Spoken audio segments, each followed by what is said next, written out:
very pleased to have Malcolm CasSelle come out here tonight. Came all the way out from LA, I believe, and he is the head of strategy at the Worldwide Asset Exchange.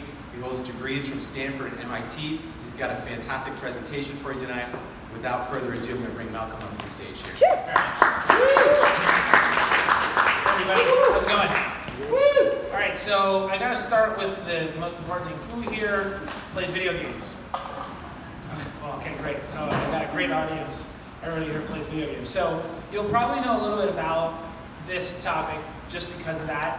And I'm going to take you kind of down a road to really see how it connects to both blockchain and what digital goods can become overall. So Wax is essentially a digital goods protocol. And we've built it for really everyone to be able to utilize it and to make money with digital goods. So we've added the blockchain to a microservices platform so that as developers, you can do things really easily, really quickly, and activate what I think hopefully will be fantastic dApps, and I'll walk you through how that works. So a little bit about our sort of lineage. We started with a company called OPSkins about 5 years ago, and it was very successful from the very beginning. We've done about, I think about $2.5 billion in trades on this platform. If you're familiar with Counter-Strike Global Offensive or PlayerUnknown Battlegrounds and other games, this was sort of the place to go and buy and sell those items. But this was centrally controlled, and even though we really, really understood marketplaces from that experience and really understood the dynamics of virtual items, it was clear that there was something next that was coming, and that had to do with blockchain. Our background collectively has been very much about building companies from scratch. William, our CEO, started here in the Valley, Idea Lab, lots of great companies he's been part of building. Jonathan, our COO, was literally the guy who invented item trading. Back in 1998, the first items to trade from Ultima Online were done by Jonathan, and he built a very successful platform, the most successful company in this space for virtual items. And everyone on our team has really done a lot in their career. Our team is pretty large, it's almost 100 people, mostly devs, all over the world. So we're a highly decentralized organization. Not many people actually come to the LA headquarters that often. They are in, I think we're in 12 countries all overall. And if you think about sort of what we've been focused on, IG was the company I mentioned that Jonathan created, and that focused on about a $10 billion industry and dominated it. And OPSkins, the company I mentioned, was focused on about a $50 billion industry that we dominated. Actually, Jonathan and William, our CEO, COO, co-founded Tether. So you guys are familiar with that. It's essentially a token backed by a US dollar. And that is about $1.5 trillion in trading. And now we're focused on Wax, which is essentially any consumer item backed, or a token backed by any consumer item. Now we've started obviously with video game items, but I'll talk about what we're doing with other consumer items. And that's about a $1.8 trillion market. And our goal is to dominate that as well. So right now it's about a top 10 chain, just if you look at Wax at a glance. It's about $550 million annualized in NFTs that are being traded on the chain. The mainnet went live June 30th, and as you probably know, it is backwards compatible with EOS. So we launched 1.8.1 recently, so all the block producers have been updated to that. Any EOS dApp can run on Wax by changing basically your public endpoint. So it's pretty easy to transition to use the chain. But that's not really where the excitement for us really comes in. It's about what the dApps can do that are focused on digital goods. And so we'll talk about that. We're the first and largest marketplace for NFTs, accepting credit cards, and we host two of the largest dApps in the world. One is called Viral, and the other one's called Vigo. So Viral is an interesting dApp in that it's traded over about $300 million, $320 million to date, and it's essentially Tether for consumer products. So Tether is a token backed by a US dollar. It's fungible because you can interchange them. Viral is a token, a non-fungible token backed by a particular item. So let's say it's a pair of sneakers. The first pair of sneakers that we tokenized changed hands 236 times in a matter of weeks. If you had done that on StockX or eBay, it would have taken how long? 2 years, right? 2 years to do the same number of trades. So as developers, we all know when you make something easier and faster and basically free for something that people are already doing, i.e. trading collectible items, what's going to happen? That thing's going to go hockey stick, and that's exactly what's happened with Vigo. Vigo is a similar idea. It's essentially a non-fungible token backed by a skin, an individual, unique, one-of-a-kind skin. And you can see this thing spinning here. And these are skins that go on items like weapons and CSGO. And together, about 4.5 million NFTs created across both of these. And you've got about 600,000 unique traders. Now these two dApps have run with really organic growth. And so we're really excited about what's coming next. And if you look at sort of what's happened over the last 12 months, that's about 150 million transactions. So it's a pretty sizable amount. So let's talk about the blockchain itself. So simply, its goal is to deliver something that's free, fast, and fair. Right? That sounds great, right? So what does that mean? So technically, it's delegated proof of consensus. And you guys are familiar with that if you're familiar with EOS. Delegated proof of stake was essentially the point where we recognized, hey, blockchain could actually support the technical requirements of what we're building. Because we already had so many transactions on OPSkins, we said, well, it's impossible to do it with any existing chain. But once we saw the design for delegated proof of stake, it was clear, like, it was coming. In addition, it's got 21 guilds. Those are equivalent to block producers. And all the sort of voting and staking that you would expect. Performance-wise, we're doing quite a bit. Let's see, the max transaction speed is about 500 transactions per second, and we're doing a significant amount just on the chain. You can see that on. If you go to explorer.wax.io, you can see what it is at any given time. And there's lots and lots of integrations. Folks like Lynx and Squirrel, Scatter, Ledger, lots of integrations already live. So we redesigned the governance for some very specific reasons. We spent time with the core devs from EOS, and it was clear that they felt there was a lot of decentralization for the sake of decentralization, and there were a lot of things they would have changed around the governance to make the ecosystem more functional. And one of those is essentially making sure that guilds could earn wax and that voting essentially was a part of the staking process. What that means is, if you stake and you don't vote, you will not earn all the rewards that you can. So what does that mean? It incentivizes you to vote. Voter apathy is a huge problem. It's a problem in America as well, right? But it's not mandatory to vote. But it's certainly not mandatory to vote in the EOS ecosystem as well. So by attaching those two concepts together, we can maximize the number of people who actually participate and support and vote in the ecosystem. And that allows the ecosystem to be much more functional. It's about a 5% inflation setup, and that probably sounds pretty standard, right? You're like, okay, single-digit percent inflation, that's really cool. But there's something else that we also have, and that's we have a massive deflationary mechanism. So in the token swap between the ERC20 and the mainnet token, we created a reward structure that's a 3-year token reward called a Genesis block reward. And basically, if you staked 1,000 tokens when you swap, you would get another 1,000 tokens, 1 token a day, over 1,000 days, roughly 3 years. Now, if you unstake those tokens at any time, all of the future rewards that you would have earned get burnt. So let's say that you swapped your tokens on day 1 and everyone else in here unstaked their tokens. It means that your percentage ownership relative to the total token supply would double. So that's a 50% deflationary mechanism. Now, of course, it won't be 50% deflationary because not everyone has moved their tokens, but it will be somewhere between 0 and 50. And our best guess, based upon what we're seeing, is it's going to far outweigh the inflation. So we'll see how that goes. But at 5% a year and potential 50% deflation, we think it'll be a net deflationary application to the wax ecosystem over the next 3 years. We also thought about this idea of an inspector general, and this again goes to governance. Because the problem with block producers, or guilds, in our ecosystem is they want to be fairly ranked and rated so that they can get into the top 21. So we've designed an office that will essentially do that evaluation, and then people can vote with those rankings in mind. And that means that if you're driving community, or you're helping to educate, or you're bringing on new users, or you're building cool tools, that is going to push you up in the rankings. Of course, you have to have technical expertise to be a guild. But assuming that's equal, because a lot of people can do that, what separates folks?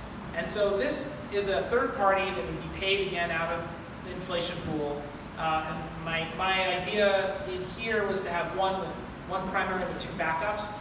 One so that, if one of the folks in the inspector pool is also a block producer, that they're not evaluating themselves, and then also you have backup if something happens.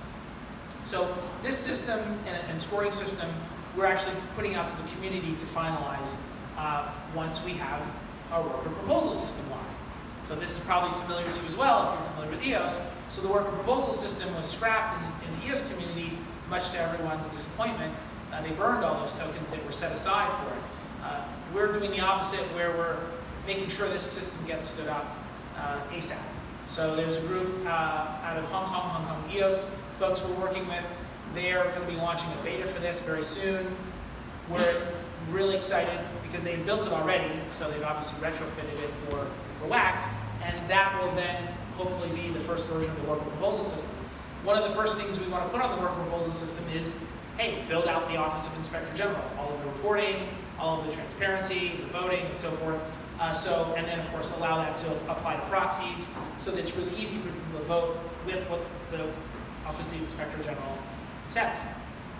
So these are some core aspects just of the chain itself. And for folks here who care about blockchain, like that's meat and potatoes, right? Now I want to talk about the microservices layer.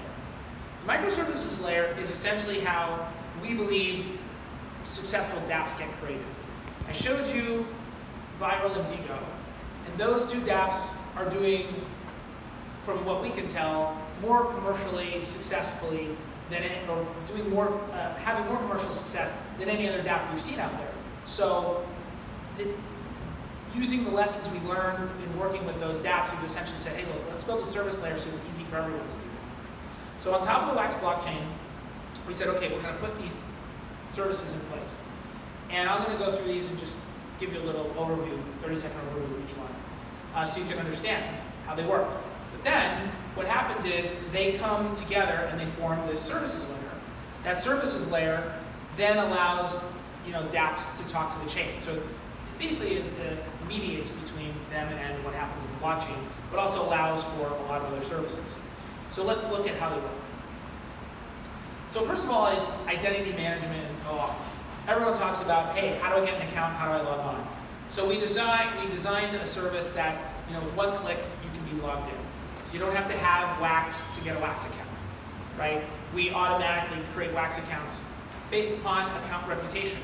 Account reputation is determined by a whole bunch of factors, and machine learning essentially determines, hey, are you likely a bot or are you a human being? And based upon that, accounts will get created. You also have 2FA built in, which means we create accounts that are very secure. So this makes it really easy to OAuth with other services, Facebook, Steam, Google, etc., or a username and password. So creating that free account is really awesome.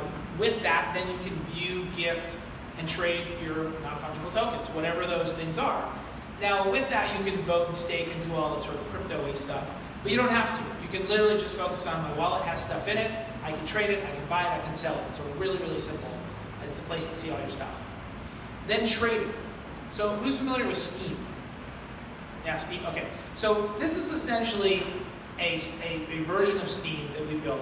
It's one of the pieces of technology we're most proud of. It is really, really fast, very, very powerful. And the ability to trade things and move them back and forth is a game changer for folks because they don't have to rely upon a Steam or some game company to enable that. We built this and anyone can use it. And believe me, hundreds and hundreds of developers already are. We also built a visual explorer. Now this microservice is really interesting because it allows you to really see not just what an item is, but it's usable. It's got 3D images, you can see ownership, and really, really cool interactive functionality. So you can go in, see 3D items, and interact with them. So it's really, really fun, and it's a fantastic way to present the items that are being traded. It's not some very cryptic looking block explorer. We also launched this blockchain-based NFT creator. So in seconds, you can build NFTs. And this is WYSIWYG. There's also an API version available. When we launched this, we had well over 100,000 NFTs created in the first 2 weeks alone. So it was very, very popular. People really like it, and they're starting to use it. This has a lot of cool features. You can make one that's backed by a US dollar if you wanted. So for example, let's say you wanted to create 1 million coins, or let's call them digital items. So 1 million stickers. Let's call it starfish, right? Where it's the location starfish. So we say we're going to create 1 million starfish stickers, and each one I'm going to back by $1. You deposit the money on our platform, and that virtual item will always sell for $1. You just created a stable coin. So there's a lot of really new, interesting models that can be created. I can imagine every university in the country is going to have a stable coin of its own before we know it. So I think Facebook Libra is going to be way too late to the game if people decide to use virtual items to do that instead. On-chain random number generation. This is really powerful because, as you know, video games and most applications have some randomized element to it. Well, now you can prove that it's fair. Most of that has been done off-chain, and how do you know if it was real? If it was legitimately calculated? Well, now you do. So if you add all that together and you say, okay, you have all these features and functions, where do you go with that? Well, now that the mainnet is live, we have some block producers that have been working since June 30th. A bunch of dApps and NFTs have been live. Now I want to show you a really interesting application. This was something we released at E3 recently. That was in June. And it really shows Wax working on Snapchat with augmented reality and e-commerce.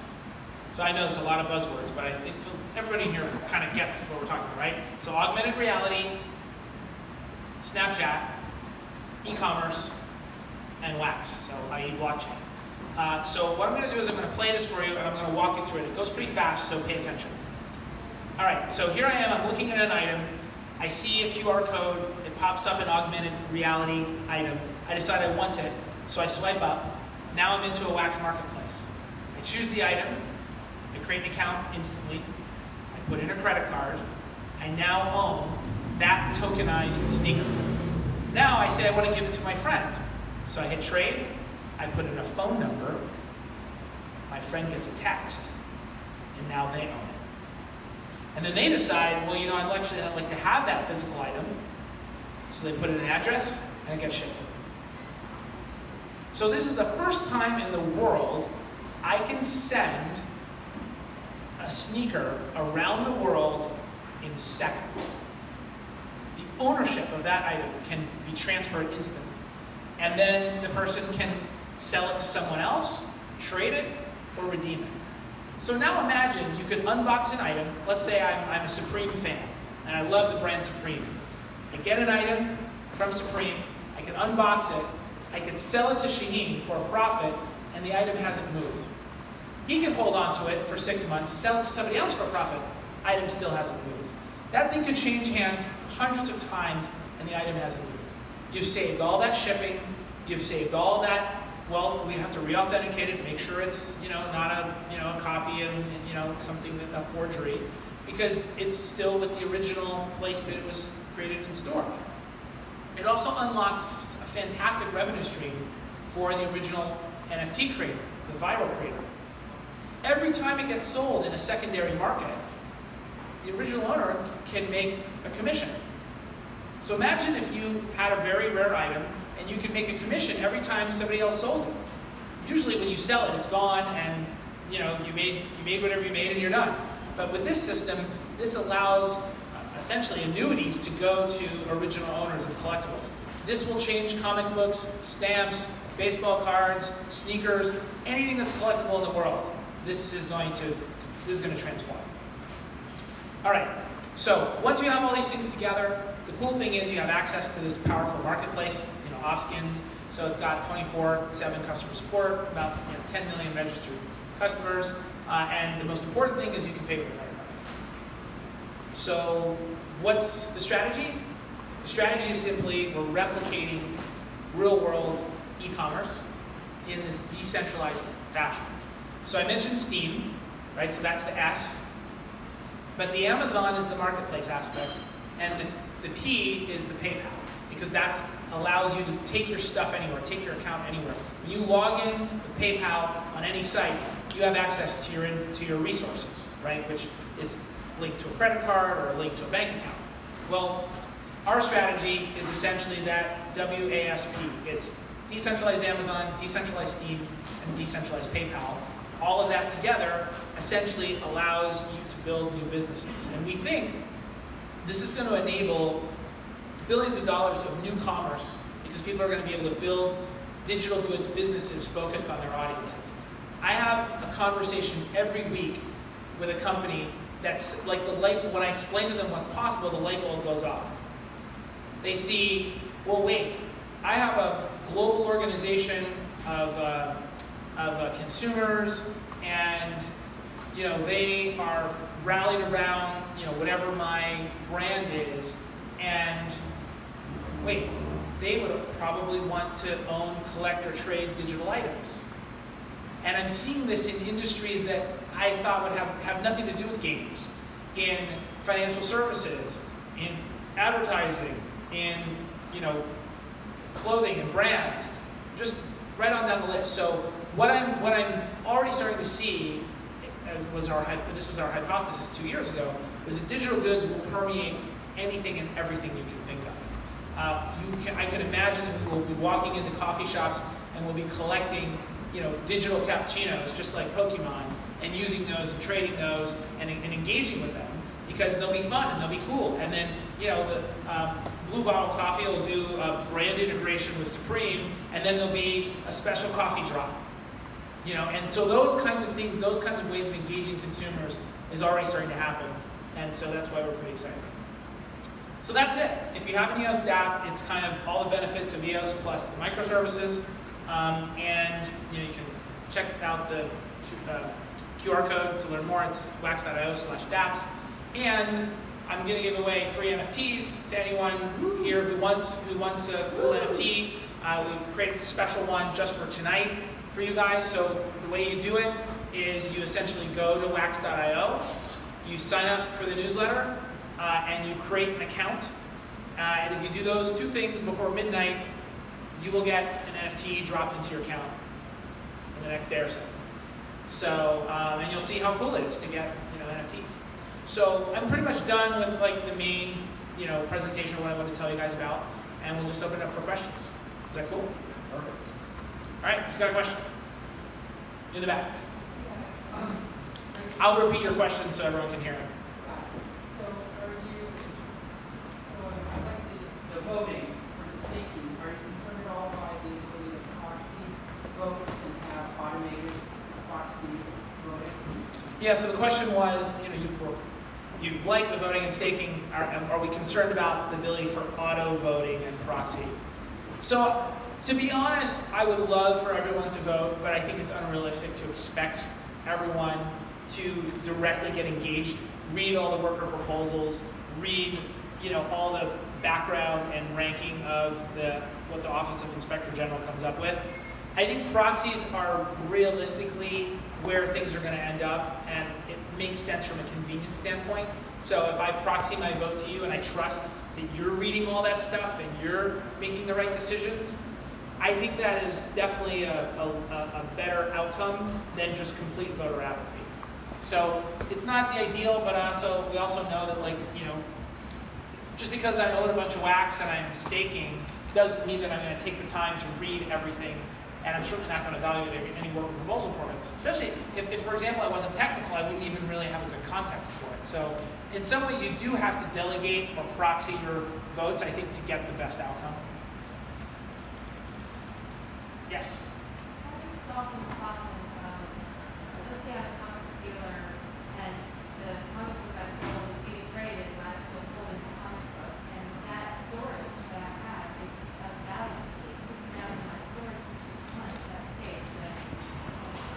Yeah, so the question was, let's say I'm a comic book store owner and my tokenized comic book gets traded, who pays for the space that that comic book's taking up?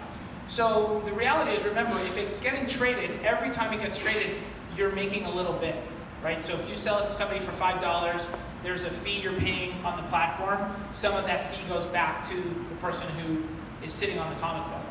And so they'll actually earn way more for items in a secondary trade scenario, like I just described, than they would paying storage and waiting for somebody to buy it.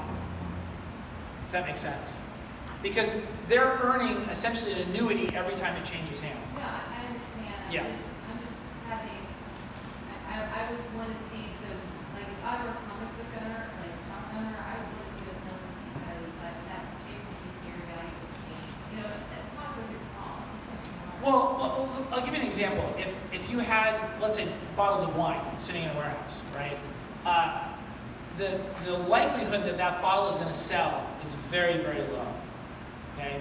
It's infinitely lower than if actually somebody can click a button and actually buy it. So you have to just look at what's the potential revenue for me on a bunch of assets sitting in a warehouse when they're like nobody can see them. You literally have to go into the warehouse and look at it, or look on a spreadsheet and go there and purchase it, versus it being in a digital inventory on a global exchange. So, you know, it's like night and day, right, in terms of the revenue potential. So whatever they're paying for storage today, they're going to be making more by having it on a secondary market. So that's like, I think, the easy math. I don't know, I would still be dubious because I'd be like, well, I can sell on Amazon. Well, they can. In fact, if they do sell it on Amazon, and then they sell it directly, it can be listed in more than one marketplace. So they're not limited from doing that. So. Can you do for commodities like maple syrup? Yeah, so the question was, can you use it for commodities like maple syrup? Well, tokenized stuff, could be anything. We've done it for what we thought was essentially a much more, I won't say a killer app in a way, because there's just unmet demand to trade items that don't have to be re-authenticated each time. I don't know what the demand would be for commodity items, but we have seen a lot of interest in certain kinds of things, so I think we'll see some activity around it. I just don't know how long of a tail it is. So, but we'll get there. So how do you associate real life items with the open representation pattern? So basically, how do you solve the problem of let's say if I get a sneaker sent to me and then I list it again on the trading and then I give them a knockout the fake one. So the question is, how do you validate the authenticity of a real world item? So I'm going to tell you kind of where we are today and where I see it going to. So today, all the items that are on there are basically brand new items that are either sitting in a manufacturer's warehouse or an authorized distributor. So we have as much trust and faith in them as we would if we bought something off of Amazon today, because we know, like, it's their business and they have to deliver and fulfill that item.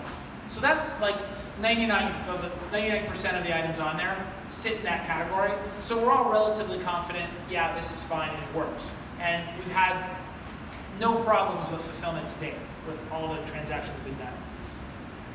Eventually, I want to have anyone be a fulfillment partner. So there's a couple ways to do that. One model would be, hey, you stake some wax, right, that basically gives you a certain amount of inventory that you're allowed to sell.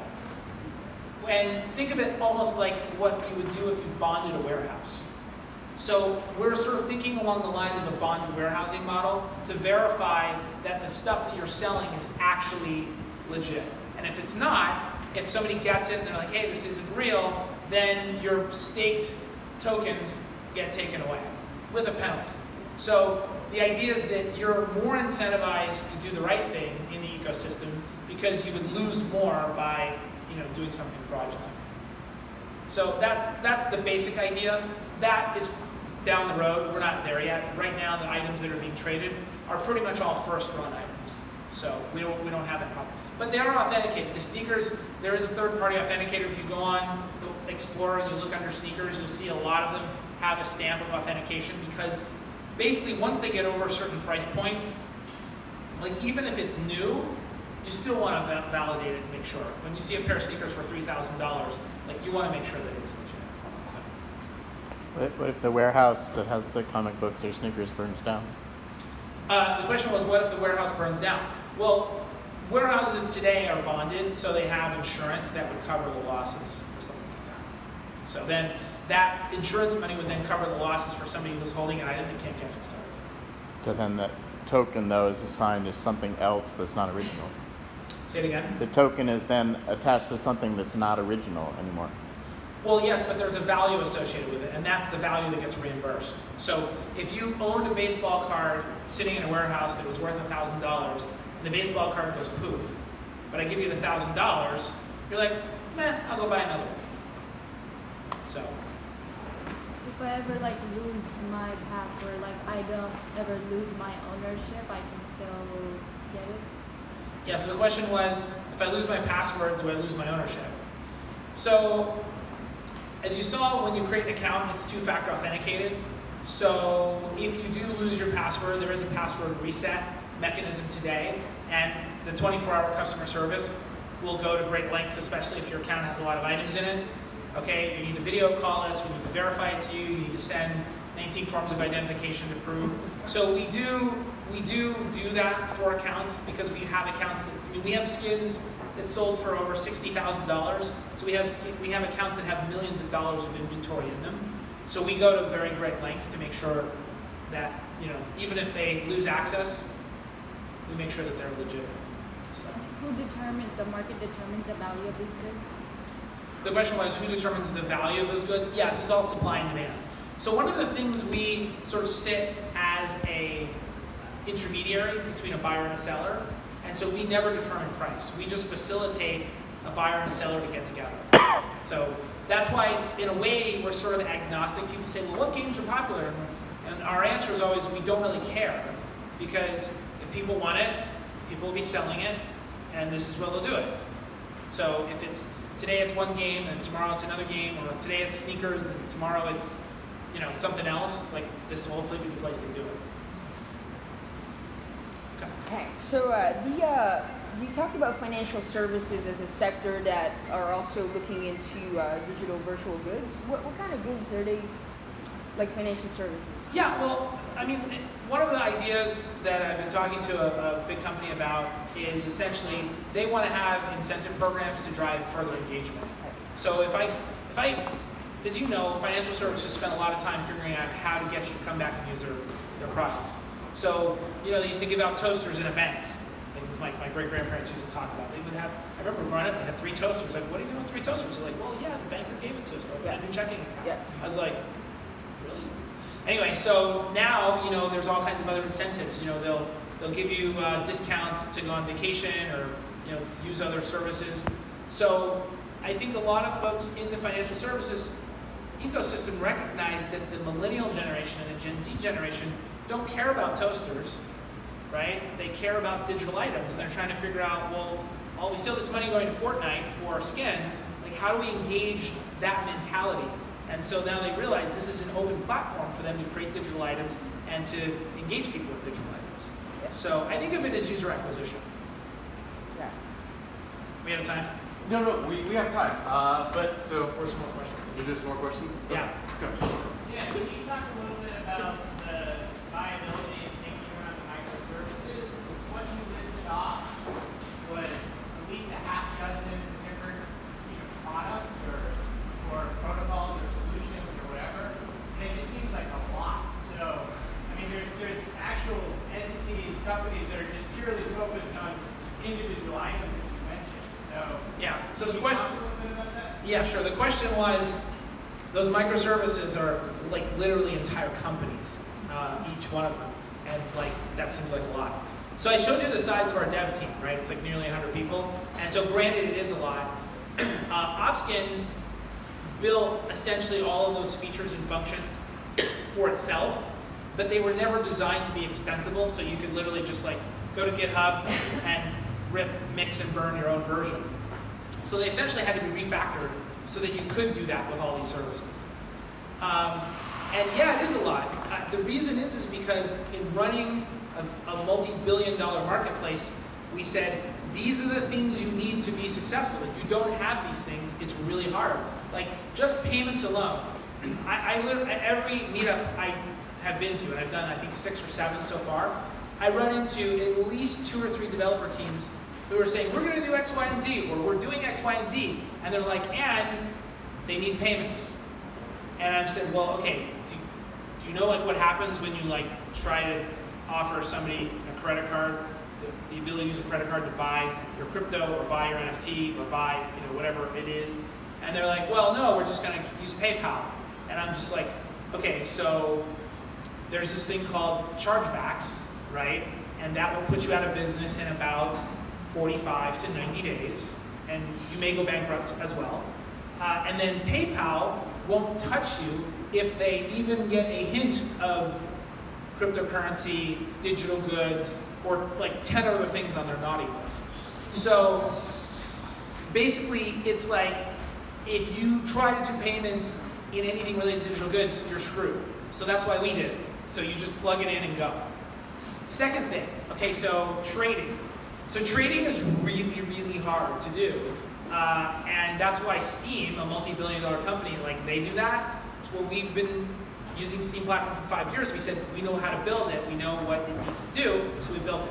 So yeah, each one of those things is a company, but we found that the combination of those things all working together is fundamentally supports our belief that we'll unlock billions of dollars of new commerce.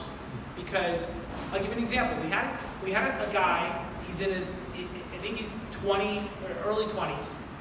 He built a peer-to-peer trading site for Counter-Strike Global Offensive items in 2 weeks using our tools. 2 weeks.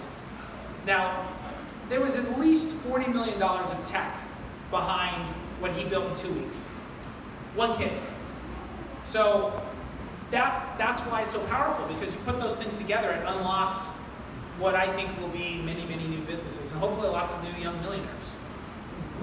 So, yeah, question? Can these things be stocks or a piece of music or a piece of video, things like that? Okay, so the question is, could these be stocks, pieces of music, video? It can be anything.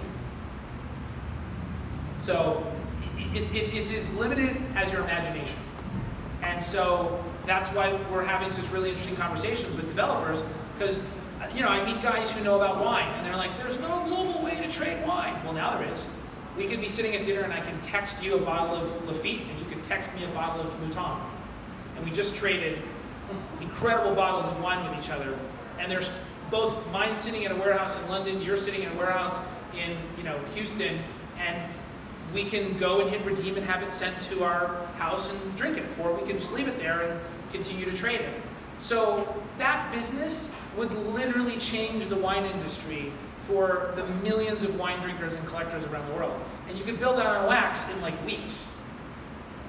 And so everywhere I go, people are saying, what about this? What about that? What about this? I'm like, yeah, go for it. Like, that's what we're here to do.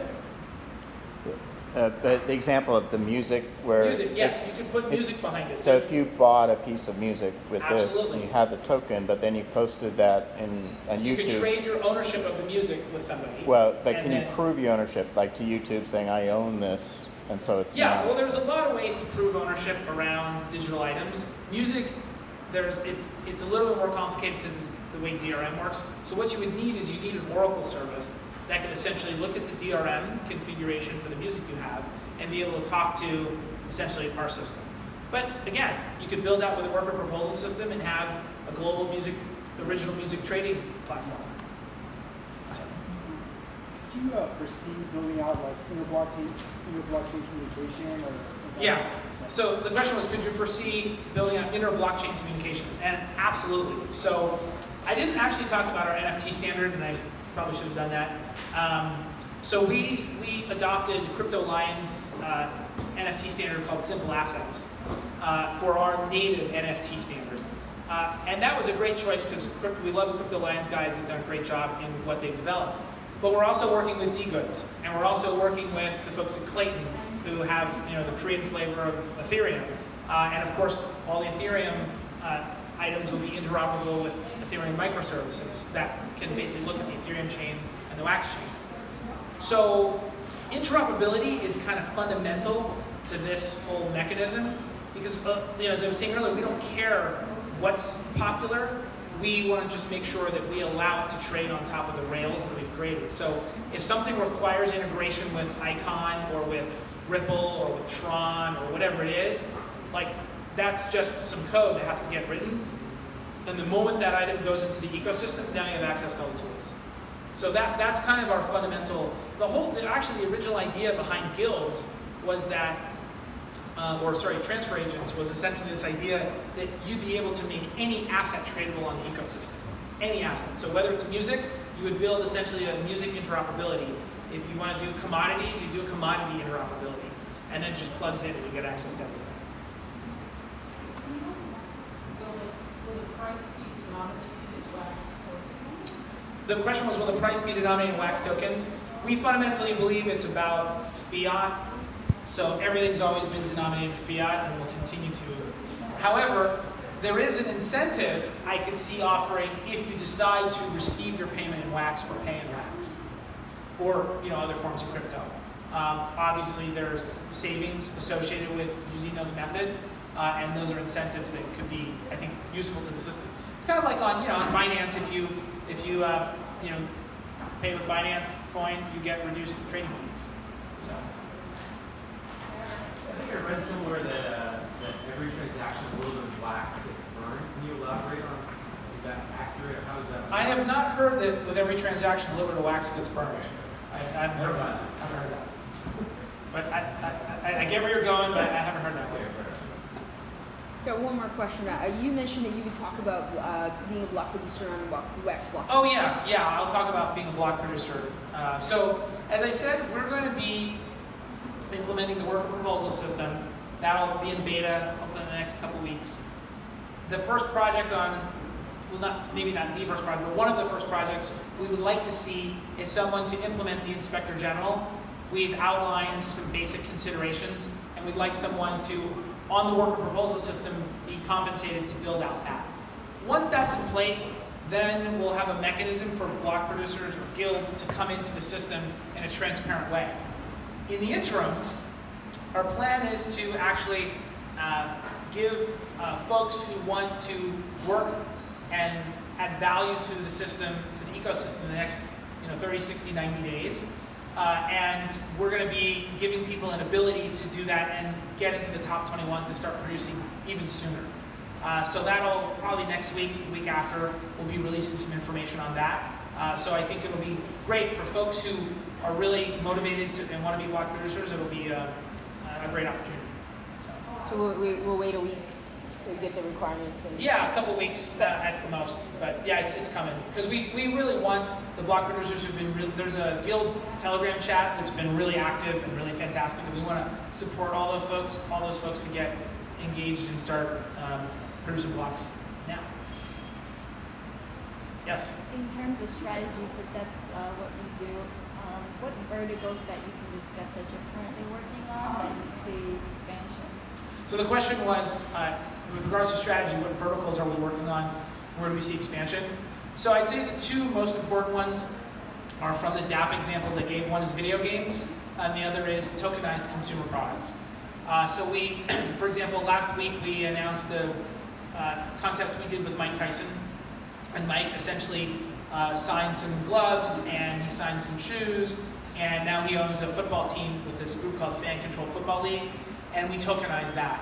And so we're working with the Fan Controlled Football League guys, so it's essentially the first football league that is like real football matched with video games, so the fans control the plays. So it's going to be fantastic. And we're building the virtual items that work with the merchandise there, and obviously the celebrity team owners like Mike Tyson. So that's essentially a mashup of video game world and physical items. So those are kind of the two most important verticals. But as you know, video games is a $140 billion industry, so there's a lot of opportunity there. And physical items, in terms of e-commerce, is like 1.8 trillion, so there's a lot of opportunity there. So that'll keep us busy for a while. There was a question back here. Yeah, you again?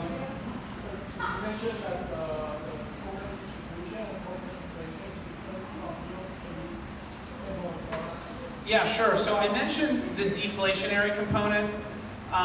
There is no deflationary component really built into EOS. And so that's one, obviously, big difference. The inflationary component is similar. It's about 5%. It's split between essentially guilds, staking rewards, and the worker proposal system. So these are the three main categories of the inflation. And then the deflation comes from the Genesis block rewards. And there's some great blog posts on it on our site if you want to read more about it. Just really quick, what's the cost to onboard a user on the Wax? The question was, what's the cost to onboard a user on Wax? So it's 3 Wax is the cost on the chain, but that may not be incurred by a new user because we will give free accounts paid out of inflation to new users who qualify. And qualification is essentially just it's algorithmic to determine you look like a real person, so you deserve an account. If you look like a bot, So we sort of solve that big problem of like, hey, I need EOS to get EOS, or I have to get EOS to use EOS. It's like you're kind of stuck. So yeah, we really don't do that. When you sell an item and you get, what do you get? When you sell an item, the question is, what do you get? Money. Yeah, in fiat form. Yeah, in fiat. Yeah, you get money in fiat. And so that's actually how commissions get paid. So the platform takes a commission when you sell with cash, and then that gets, obviously, the seller receives that money minus the commission, just like you would on eBay. So. How do we do marketing? Yeah, so prior to, I guess, this phase of the company, like OPSkins did no marketing. We had hundreds of thousands of backlinks from Reddit, and it was pretty much like, if you wanted to trade a virtual item, there was only one place to go. That was OPSkins. So Wax is a little different because we're B2B2C. OPSkins was consumer-facing. Wax is really developer-facing. So we want to empower, let's say you are an influencer on Twitch, and you have 1 million followers. Well, wouldn't you like to get off of having to live on tips? Yeah, you'd probably like to sell some virtual items to your fans. So then, we talk to you, you then have a store set up, and then you use it to monetize your fans. We did an event with Fnatic, one of the largest, I don't know, who's heard of Fnatic, the esports group? They're one of the biggest in the world. And we tokenized their merchandise and allowed users who were participating in a live stream to receive free promotional items through Wax. Well, they went nuts for it. So they had 4x the engagement on the stream because they were using our platform to engage and promote. And then they sold out all of their merchandise in like 15 minutes using our platform. So, these kinds of like things really, really accelerate like engagement and participation. And so we're, working with different folks and setting up these test cases so that when people decide to onboard, they're ready to go. So we're not really focused on the user marketing or user acquisition as much as we're focusing on the B2B side. You again. You have 2% block staking rewards. Yes. How does that The question was, of the 2% staking rewards, how does it get distributed? Come see me after. I don't think everybody wants to get into details of the 60-40 and the live producers and the non-live producers. It's all in there, but I'm happy to go through it with you. So come see me after. Any other questions? We good? Thank you. Stay up here for a second. We're going to kind of do a little bit more of a dynamic thing now. We're going to have a small panel up here. We'll discuss a few of these kind of issues where blockchain and gaming and digital asset sales are coming into play here. So I want to ask Eden Zuckerman from Upland to come up here and join us. And I want to ask Justin Gucci from Infinitybloc to come up here and join us too. And I'm just going to start. Yeah, you guys have a seat. Let's make this comfortable. Let's chill. I'll probably go grab a chair for myself too. Maybe I'll stand.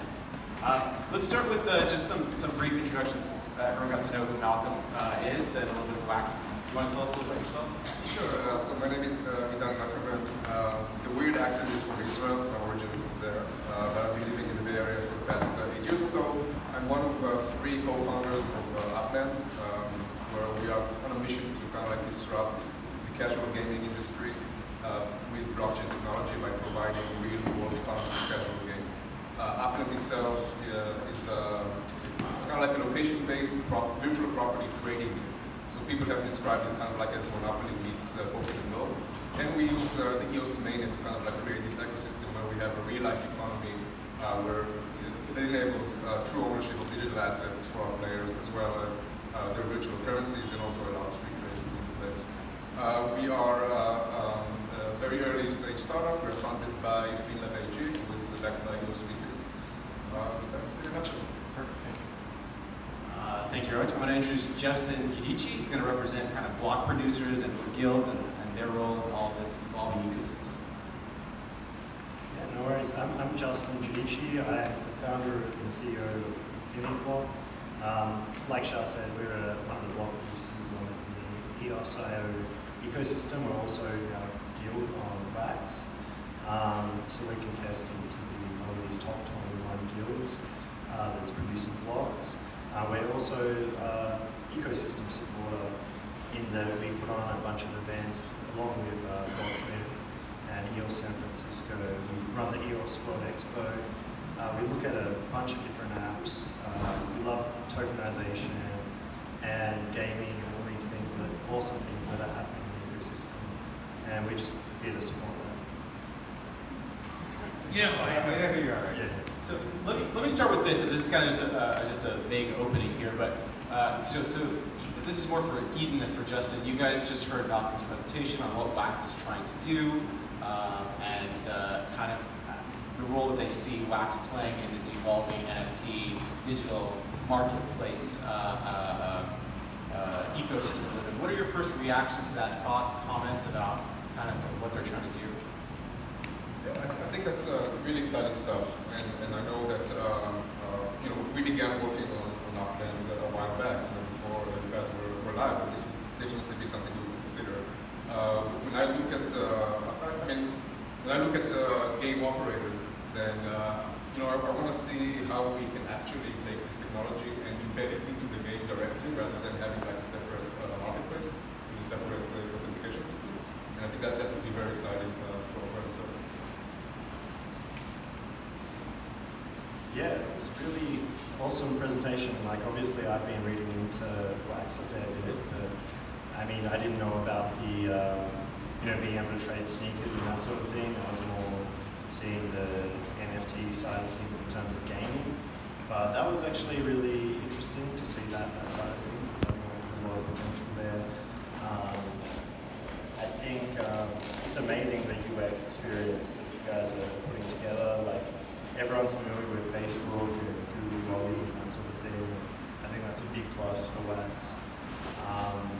I wonder like how things will work out when users like get hacked, or they lose their password, or give it up to someone incorrectly and then get have their NFTs taken or something like that.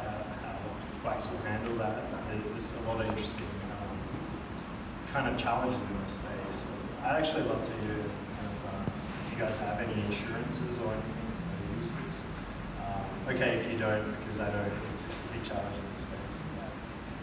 Well, it's a good question. I wanted to address your point first, which was like, how do you integrate it like directly into your own game? And to be honest, that's what we had hoped game companies would ask. But I think the reality is that unlike yourself, most game companies are like, they can't even think that far. There's a handful of games who want to have totally embedded marketplaces inside, and they can do that today. Like, you can take the Wax Express Trade API, and you can do all the trading yourself. You don't need us. It's called 100% white label. But knowing that it was going to be a long road before a whole bunch of game publishers decided to do that, we took this strategy, but it's totally compatible with what you're envisioning, and we hope that most game publishers eventually adopt that. So thanks for that question. Your question was like recovering items. So, traditionally in an item trading platform, hacked accounts is like the most prevalent problem. And I mean, I would say that if you're a wannabe DoD cyber criminal, the first stop on your path to evil is our site, because you're like, let me crack these guys, because there's a lot of money involved. They're virtual items. They're basically anonymous. So we have encountered like every possible, kind of hack you can imagine. And at one point, we had a full-time team that was just responsible for removing malware from the Google Chrome store. Because people would basically create OPSkins branded malware to get you to log in with their fake extension so they can steal your inventory. So I cannot tell you how many parents we had contact us that says, my son Johnny just won't stop crying for 3 days because he lost all of his skins. So we've dealt with a lot of distraught parents whose kids got hacked. So yeah, we have a lot of experience with that. So we're applying the same thing to these accounts. The fact that it's wax underneath of it, from a marketplace standpoint, we're just doing the same thing. But keep in mind that once it's distributed, and there's 1,000 marketplaces, well, which marketplace do you call for customer service? I don't know. Well, hopefully it won't only be us, because it's expensive to maintain customer service.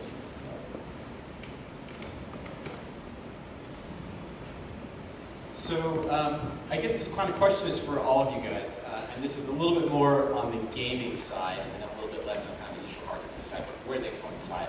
So, I mean, it's just interesting to see this evolution. I remember, 10 years ago, so I'm a huge gamer. I got really addicted when, the original World of Warcraft, or Warcraft 1, Warcraft 2, Warcraft 3, if you guys remember that pre-World of Warcraft, incredible games.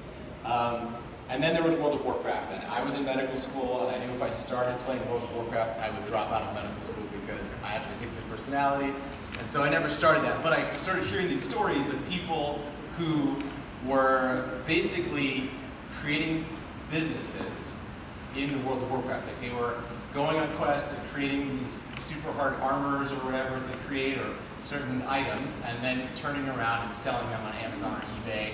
And I was like blown away. And this is 10 years ago or something like that, And so we've seen this crazy evolution of people essentially turning their love for games into something that they can create a living out of, that they can create a business out of. And I'm curious to see, to hear a little bit more of your insight into that, about how that may evolve and how the tools that you guys are building, the games that you guys are working on, is going to evolve that. Are we going to see kind of a situation where people can essentially create a living playing games because of the way that these tools that we're giving them is power to do that? Yeah, absolutely.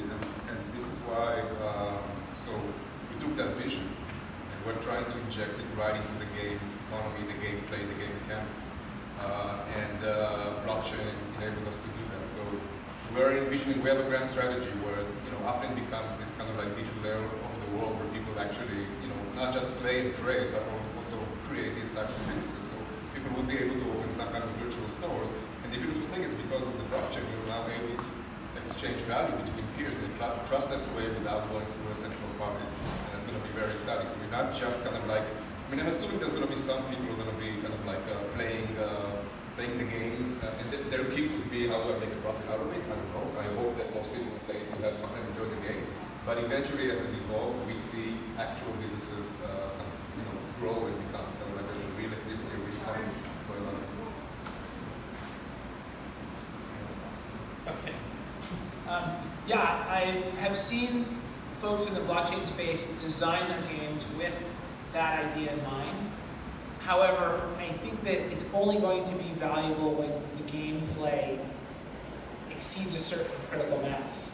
So I'm seeing games that have, say, 1 million users, 1.5 million users, and within that, they'll have these hardcore fans who are making fan art, who are trading things, who are design services for each other. And so once the game gets past a certain threshold, then I think that's totally viable. And with those services, the game ecosystem becomes very strong. So if you think of a game's ecosystem as having pillars, like obviously you have to have a good game, obviously it has to be something that continually challenges people, but then you have this idea of like services, items that you can trade, the ability to do mods, right? Once you add all of those pieces, a game sort of hits this like hyperdrive, and it just can go on to infinity. Like look at games like Eve Online or Hearthstone or Counter-Strike Global Offensive. These are games that are like 10 years plus old and have not evolved very much, but the fans are so freaking intensely dedicated to it. And I would say if your ecosystem allows speculators to make money on it too, they're actually one of the pieces, it's like pixie dust, that added to the ecosystem makes it even stronger. Because the speculators inside the CSGO ecosystem, of course a lot of them were our customers, they actually helped reinforce the power of the game. Because if I'm playing the game and I know this thing that I just won or earned has a little bit of intrinsic value, it makes me feel better about it. It's almost like a frequent flyer or frequent player program that nobody has to pay for because the ecosystem provides it. So I think ultimately we'll all be living in virtual realities and we'll be earning money playing those items in those virtual realities.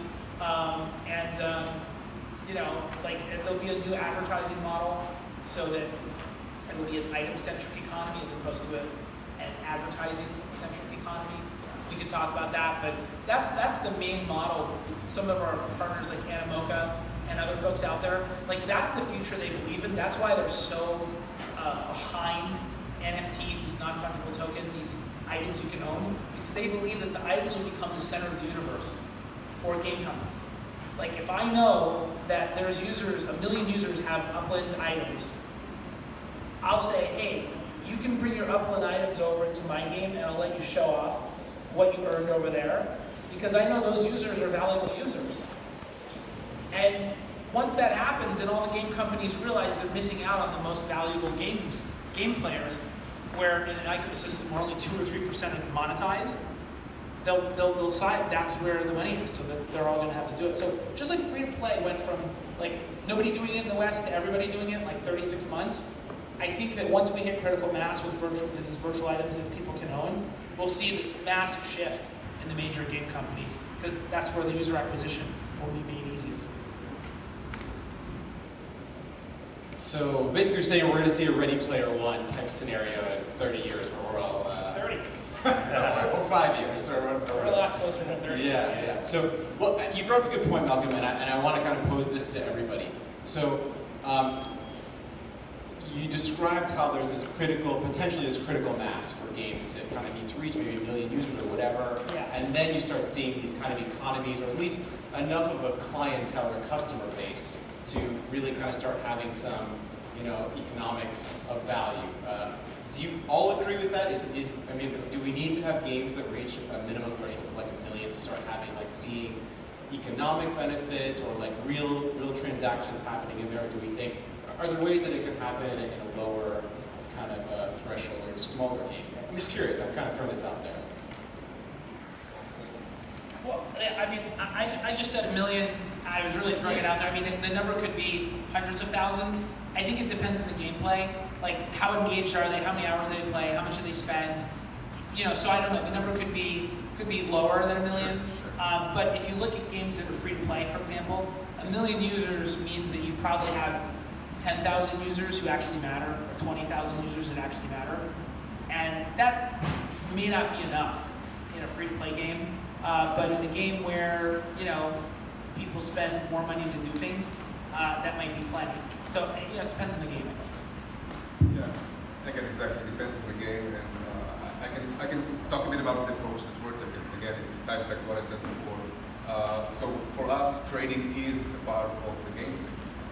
So, for example, we have a lot of gaming mechanics that entice you to trade your NFTs once you own them. So you can hold on to them. There are benefits in that, but there are also incentives for you to trade them to other players, and then that would be your ideal game strategy. So I think by kind of like connecting the trading concept and kind of like pushing forward the benefits of true ownership into gameplay, that would be like kind of like the aha moment. Because let's face it, I mean, today the crypto crowd is not big enough to sustain massive, million-player games. And the aha moment is going to be when everyday casual players, or even core players that are not necessarily crypto aficionados, are going to realize the benefits that this provides them. And then that would kind of like create a big exposure. So I think again the point becomes maybe 2 points. One, just being able to inject the trade into gameplay, and then two, being able to communicate the benefits to everyday players.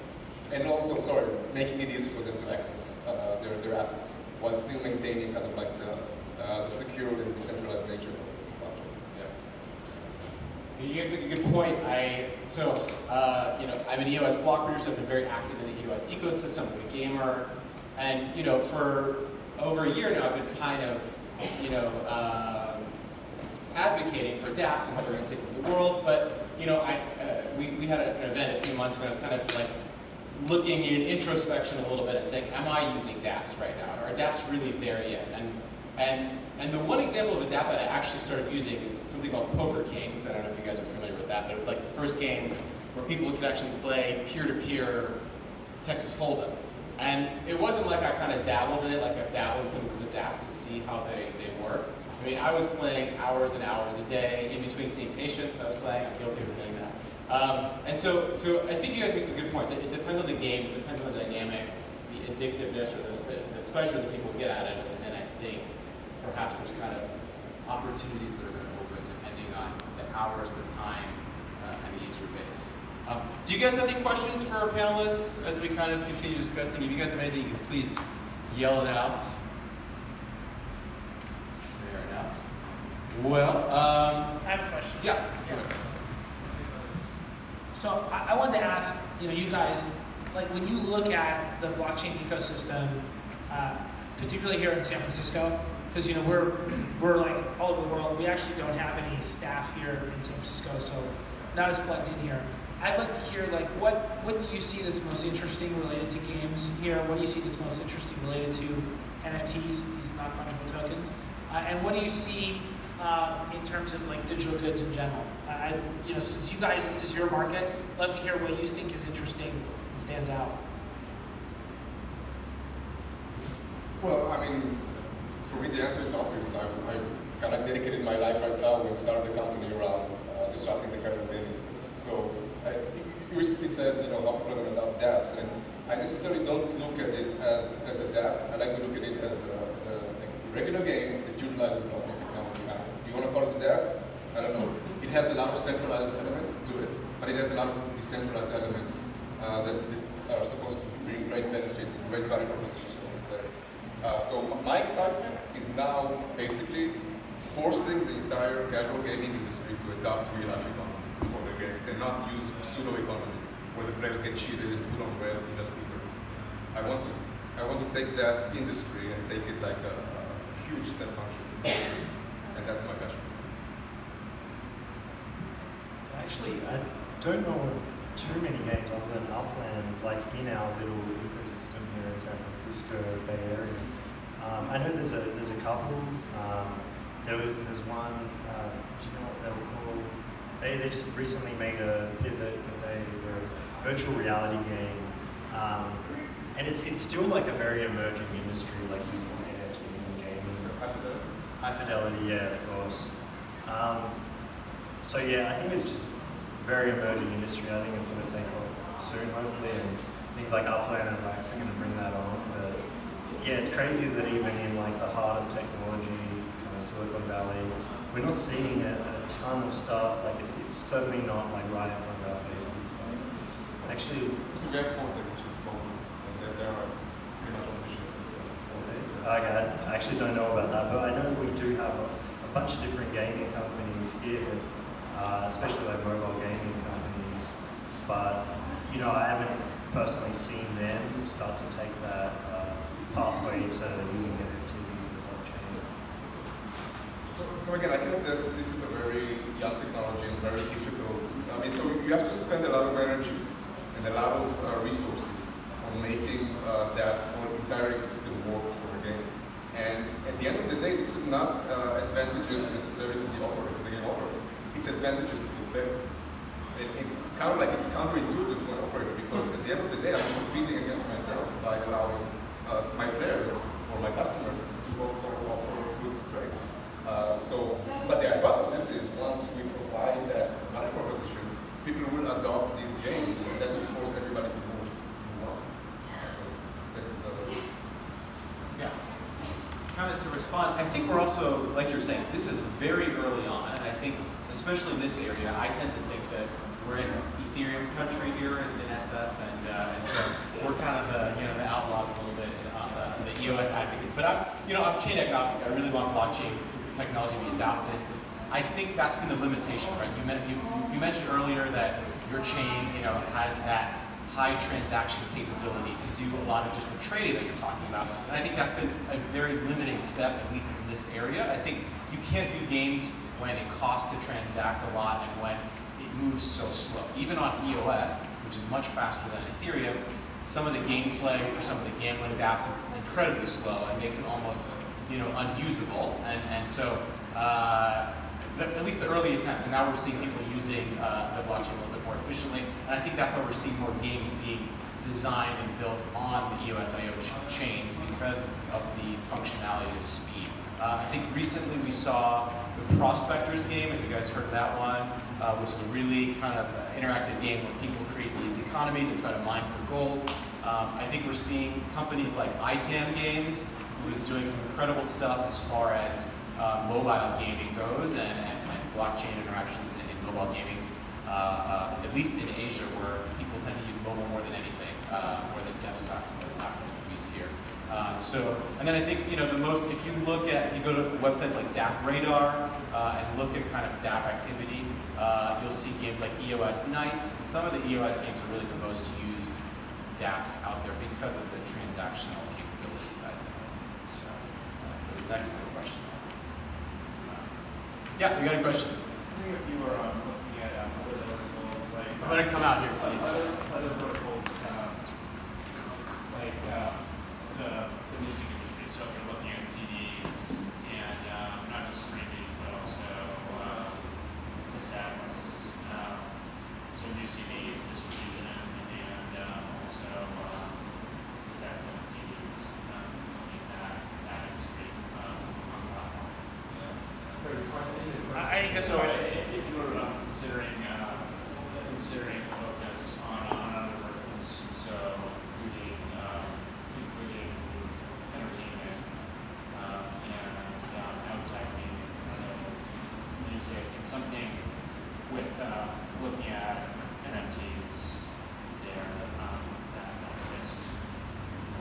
I think that's for you, Alan, right? Yeah, I mean, again, Wax is designed to tokenize anything, so if people want to trade it, I imagine it'll show up on Wax. It's kind of that simple. Like we're not the arbiters of cool. I mean, look at us. We're developers, so we don't know about cool. You're cool about it. Yeah, we're cool with developers, but we're good at consumers. We're like whatever, who knows? So yeah, we'll let the consumers decide if they want to trade cassette tapes, vintage 8-tracks. Dude, go for it. Believe me, I wouldn't have guessed $2,000 pairs of Yeezys would have been that popular, but they are. So. I actually have a follow-on question from this, and you can probably both answer it. But I've noticed, when you go buy, say, a Nintendo Switch game, the problem is, if you buy it online on your Switch, it comes to you, but then you can't trade it. It's stuck with you. It's tied to your account. That's kind of crummy, and I think it sort of follows on from that question around albums and cassettes and that sort of thing. I think it would be really great if, you could have full ownership over your game, over your Nintendo Switch game that you purchase online, and then you can send it on to someone and send on that access, whether it's stored on IPFS, I don't know, but it's encrypted to someone's public keys. I was wondering if either of you kind of see that as a future. So there's a company called Robot Cash.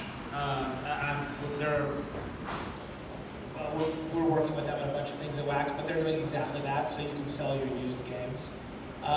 Their model is a little bit different. Like, they work directly with the publisher, so they basically have a deal with the publisher that allows you to transfer your DRM, your DRM keys to Robot Cash. Then you can sell it to another user, right? And then the publisher takes a share, and you take a share, and of course Robot Cash takes a share.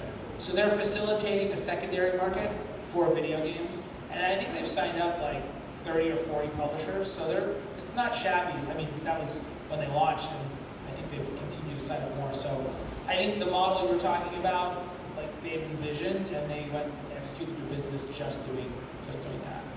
So. Any other questions for our panelists? Or any other things you guys want to mention about Upland or Wax before we kind of move?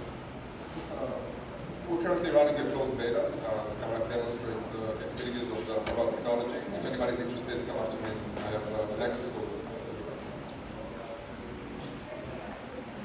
Yeah, and don't forget, if you want your free NFT, you can just log on, create an account, sign up for the newsletter, and it'll be dropped into your account. So don't miss out. Well, thank you guys, everyone, for coming out. If you guys have any other questions about Wax, please approach Malcolm afterwards. We'll make him stick around for a little bit. No, I think he's planning on doing that anyway. One more hand for our panelists, guys.